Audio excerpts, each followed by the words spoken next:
कैसे हैं आप सभी? उम्मीद करते हैं कि आप सभी लोग अच्छे होंगे। तो चलिए फिर से आप सभी को आपका अपना YouTube channel mastermind academy official में आप सभी का वेलकम है। तो जैसा कि पता है आप लोगों को कि हमने लास्ट क्लास में जो बहुपद है उसके बारे में हम लोग जो भी थ्योरी था इस चैप्टर से रिलेटेड इसके बारे में हम पढ़ चुके हैं। लास्ट वीडियो का लेक्चर भी आपको इस वीडियो के नीचे डिस्क्रिप्शन में मिल जाएगा, तो वहां से वीडियो के जो लास्ट वीडियो है उसे जरूर देखें ताकि आपको ये चैप्टर समझ में आए। तो आज हम आप लोगों के सामने जो बीटीसी हमारा एनसीईआरटी बुक है उसका प्रश्नावली 2.1 यानी चैप्टर 2 का जो प्रश्नावली है 2.1 उसका हम सॉल्यूशन देखेंगे। तो आप इससे पहले जो हम इस चैप्टर के बारे में 2 वीडियो बनी है दोनों क्लास आप जरूर देखेंगे ताकि चैप्टर समझ में आए। तो जैसा कि हम प्रश्नावली 1 के बारे में पढ़ने वाले हैं, प्रश्नावली 2.1 पहला क्वेश्चन कहता है, क्वेश्चन आपके स्क्रीन पे दिख रहा होगा या क्वेश्चन का आपके पास बुक भी है, आप कहीं से भी क्वेश्चन देख सकते हैं। ठीक है, तो निम्नलिखित व्यंजक में से कौन कर एक चर में बहुपद है, कौन कर नहीं है और कारण के साथ अपने उत्तर दीजिए। यानी पहला क्वेश्चन है, कहता है कि 4x² - 3x + 7 क्या यह एक चर में बहुपद है और कौन को नहीं। हमारे पास 4-5 क्वेश्चन दिए हुए हैं, आप देख सकते हैं। हम पांचों क्वेश्चन को पहले लिखते हैं बोर्ड पे। y² + √2, ठीक है। तीसरा है हमारे पास 3√t + t√2। चौथा है y + 2y और पांचवा है x⁻10 + y³ और +t। ठीक है, अब ये 5 क्वेश्चन हमारे एक क्वेश्चन है प्रश्नावली 2.1 के पहला क्वेश्चन में ये 5 क्वेश्चन दिए हुए हैं। हमें इसमें पूछ रहा है कि कौन कौन एक चर में बहुपद है, कौन कौन नहीं है, कारण के साथ अपना उत्तर दीजिए। तो देखिए ये एक चर में बहुपद है, बिल्कुल केवल x है यानी एक ही चर का है। और बिल्कुल जितने भी जहां भी चर है, यहाँ भी x है, यहाँ भी x है। और उसके जो घात है यानी घातांक है वो हमेशा देखिए पूर्णांक है, यहाँ भी पूर्णांक है, यहाँ भी पूर्णांक है। तो ये पहला एक चर में बहुपद होगा क्योंकि इसमें इस बहुपद में एक ही चर उपस्थित है और एक चर के साथ साथ जितने भी चर है यहाँ पर सबका घात क्या है, पूर्णांक है। ठीक है, तो इसलिए यह एक चर में बहुपद होगा। यानी हम पहला को लिखेंगे कि यह एक चर में बहुपद होगा। ठीक है, ये पहला है। दूसरा देखते हैं, दूसरा क्वेश्चन है कि दूसरा है हमारे पास y² + √2। तो इसको पूछ रहा है कि क्या एक चर में बहुपद है, तो बिल्कुल यह अपने एक चर में बहुपद है, ये भी एक चर में बहुपद है। आप आंसर को मैच कर सकते हैं क्योंकि एक ही बहुपद है y और उसका घात कितना है 2, जो कि एक पूर्णांक है और ये तो एक कांस्टेंट है, तो दूसरा भी एक चर में बहुपद है। तीसरा को देखें तो ये बहुपद नहीं है। क्यों नहीं है? क्योंकि यहाँ पर जो चर है एक ही चर में तो है ही t और t, लेकिन चर का जो घात है वह रूट लगा हुआ है। यानी हम हमेशा पढ़ा है कि जो चर होता है उसका घात क्या होना चाहिए, पूर्णांक होना चाहिए, जो कि यहाँ उपस्थित चर का घात 1/2 है। यानी रूट का मतलब 1/2 होता है, जो कि एक पूर्णांक संख्या नहीं है, यह एक परिमेय संख्या 1/2। यानी हमेशा पूर्णांक संख्या मतलब 1, 2, 3, 4 इस फॉर्म में होना चाहिए। ठीक है, तो इसलिए यह बहुपद नहीं होगा। 4 को देखिए तो 4 भी बहुपद नहीं है क्योंकि y + 2y⁻1 होगा क्योंकि नीचे में y है और हम जानते हैं कि वह बहुपद नहीं होता है जिसमें चर का मान नेगेटिव हो। तो अगर चर का मान नेगेटिव हो या कोई फ्रैक्शन हो यानी परिमेय संख्या हो तो वह बहुपद कभी नहीं होता है। हमेशा क्या होना चाहिए, एक पॉजिटिव धनात्मक पूर्णांक होना चाहिए यानी पूर्ण संख्या होना चाहिए। हमेशा जो घात होता है बहुपद में उपस्थित चर का वह एक पूर्ण संख्या होता है। तो इस तरीके से यह भी बहुपद नहीं है। अगर इसको देखें तो ये एक चर में बहुपद नहीं है क्योंकि इसमें कितने चर हैं, 3 चर हैं, एक x है, एक y है और t है। 3 चर का यहाँ पर यूज किया गया है, इसीलिए यह भी एक चर में बहुपद नहीं है। ठीक है, ये 3 चर वाला बहुपद है। तो इस तरीके से क्वेश्चन नंबर फर्स्ट हमको समझ में आ गया। अब हम चलते हैं क्वेश्चन नंबर सेकंड की तरफ।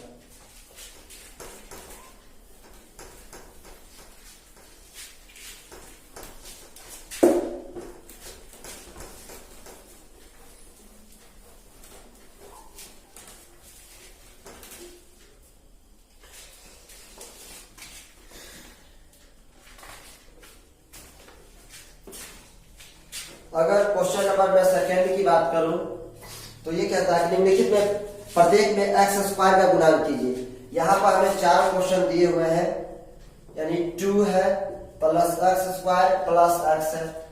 दूसरा क्वेश्चन है 2 minus x square plus x cube. तीसरा क्वेश्चन समझिए pi by 2 x square plus x है। और चौथा क्वेश्चन है √2x माइनस 1। अब देखिए इसमें कहता है कि प्रत्येक में हमें क्या बताना है, एक्स स्क्वायर का गुणांक बताना है, यानी सब में एक्स स्क्वायर का गुणांक क्या है। तो अगर मैं यहाँ देखूं एक्स स्क्वायर का गुणांक तो यहाँ पर कुछ नहीं है, मतलब क्या है 1 है, क्योंकि इससे पहले क्या है प्लस है।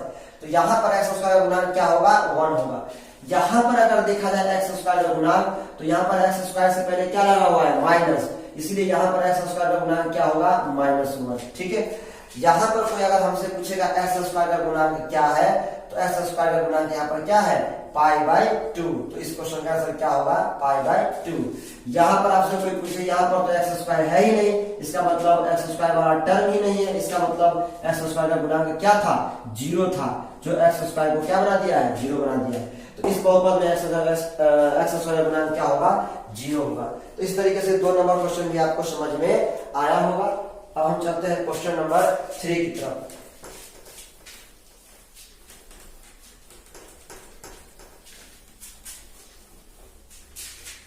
क्वेश्चन नंबर 3 को समझते हैं।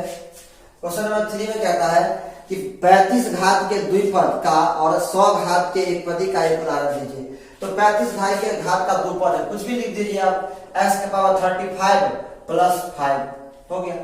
ये 35 घात का द्विपदी बहुपद हो गया, एक पद और दो पद का हो गया।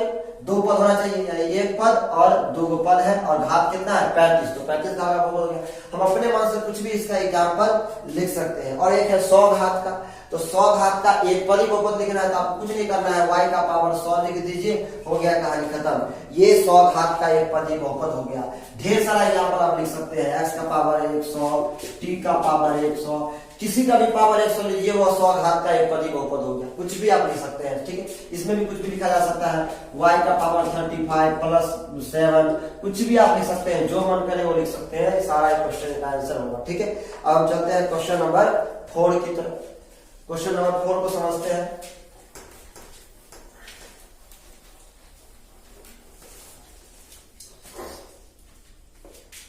क्वेश्चन नंबर 4 क्या कहता है, जरा इसको समझते हैं। क्वेश्चन नंबर 4 कहता है कि निम्नलिखित बहुपद में से प्रत्येक बहुपद की घात लिखिए।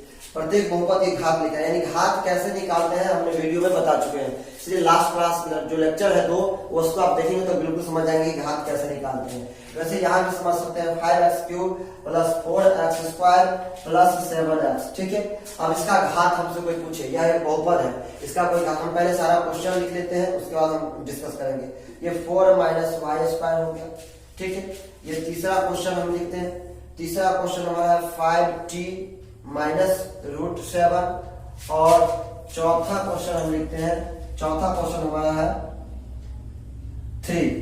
तो देखिए सब में घात लिखना है, तो यहाँ हमें पता है आपको कि घात क्या होता है, किसी बहुपद का घात क्या होता है, यानी उस बहुपद में उपस्थित जो चर होता है उसका अधिकतम जो पावर होता है, अधिकतम घात होता है, वही उस बहुपद का घात कहलाता है। तो यहाँ x का पावर 1, यहाँ x का पावर 2, यहाँ x का पावर 3, तीनों जगह हम देखते हैं कि चर का जो पावर है वह एक क्या है, पूर्ण संख्या है।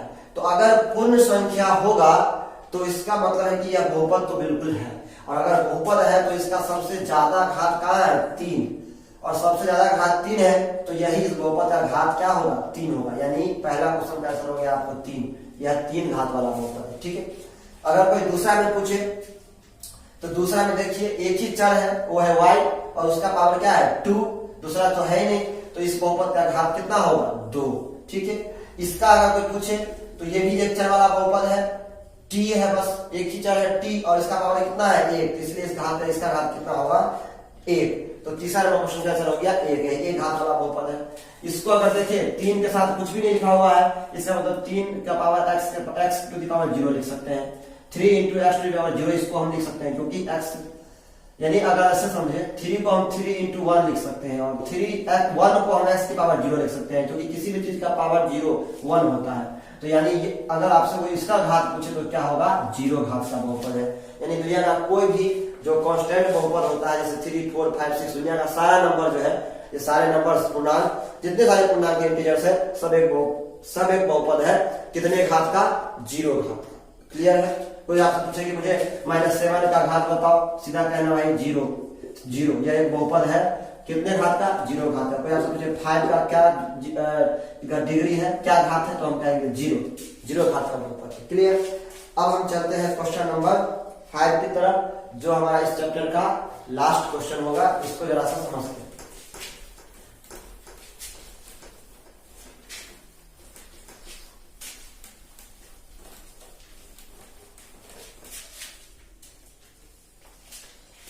क्वेश्चन नंबर 5 ये क्या कहता है, बताइए कि निम्नलिखित बहुपद में से कौन कौन बहुपद रैखिक है, कौन कौन द्विघाती है और कौन कौन त्रिघाती है। हमने लास्ट वीडियो में समझाया था कि घाती बहुपद क्या होता है, द्विघाती बहुपद क्या होता है, त्रिघाती बहुपद क्या होता है। आप वहां से जाके समझ सकते हैं। तो पहला क्वेश्चन है हमारा x² + x। बताइए ये क्या है, रैखिक है, द्विघाती है, त्रिघाती है। देख रहे हैं x का पावर यहाँ पर 1 है, x का पावर यहाँ पर 2 है, तो कितने घात का बहुपद है। या इसका कोई आपसे डिग्री पूछे तो कितना डिग्री होगा, 2। और जिस बहुपद का 2 डिग्री होता है, 2 डिग्री होता है, डिग्री 2 होता है, तो उसे हम क्या कहते हैं, द्विघाती बहुपद। तो ये हमारा क्या हो जाएगा, द्विघाती बहुपद। ठीक है, ये हमारा क्या हो गया, द्विघाती। ठीक है, याद रखिएगा, ये हमारा पहला हो गया हमारा द्विघाती बहुपद। दूसरा की हम बात करते हैं, दूसरा है x - x³। यहाँ पर देखिए x का पावर 1, x का घात 3, यहाँ पर x का घात 1, तो ज्यादा घात क्या है, 3, यानी इसका इस बहुपद का घात कितना है, 3। इसलिए इसको हम क्या कहेंगे, त्रिघाती बहुपद। ठीक है, इसे हम कहेंगे त्रिघाती बहुपद। क्लियर है। चलते हैं क्वेश्चन नंबर 3 की तरफ। क्वेश्चन नंबर 3 को समझिए, y + y² + 4। देखिए यह 4 है ये, तो y में चर y का एक बहुपद है। यहाँ पर y का पावर घात 1, यहाँ पर y का घात क्या है, 2।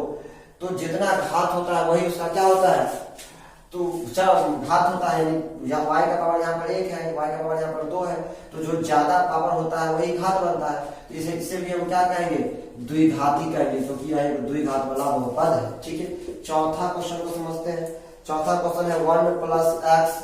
देखिए यहाँ पर एक ही वेरिएबल है, केवल x, या तो बहुपद है लेकिन x है, तो इसका पावर कितना होगा, 1 होगा। इसका मतलब यह एक पदी बहुपद है। इसको हम क्या कहेंगे, एक या रैखिक बहुपद लिख सकते हैं। आपको रैखिक लिखना है, इसे हम कहेंगे रैखिक बहुपद। सॉरी, एक पदी नहीं, तो पद के आधार पर होता है रैखिक, यानी एक घात वाला बहुपद को क्या कहते हैं, रैखिक बहुपद।